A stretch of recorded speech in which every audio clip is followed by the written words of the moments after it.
শুরুতেই নজর রাখবো বাগনানের দিকে। বাগনানের তৃণমূল বিধায়ক অরুণাভ সেনের বিরুদ্ধে সরাসরি বাগনান থানায় অভিযোগ দায়ের করলেন বিজেপি নেতা প্রেমাংশু রানা।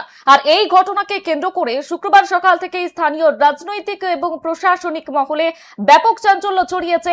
বিজেপি সূত্রে জানা গিয়েছে, বিধায়ক অরুণাভ সেনের বেশ কিছু সাম্প্রতিক কর্মকাণ্ড এবং বক্তব্যের পরিপ্রেক্ষিতেই এই আইনি পদক্ষেপ নিয়েছেন বিজেপি নেতা প্রেমাংশু রানা। থানায় অভিযোগ দায়ের করার পর বিজেপি নেতৃত্ব ঠিক কি দাবি করেছেন শুনবো।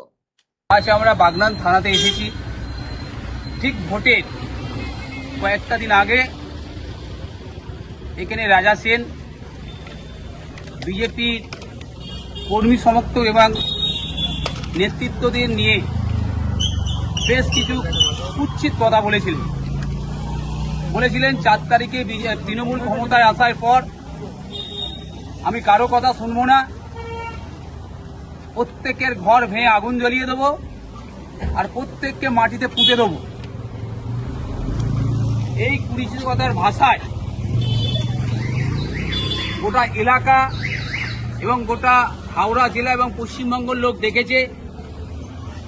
কোন মাইক ধরে বলেছে, তার প্রতিবাদে আজ আমরা এই বাগনান থানাতে ওনার নামে কমপ্লেন করতে এসেছি এবং পশ্চিমবঙ্গ সরকার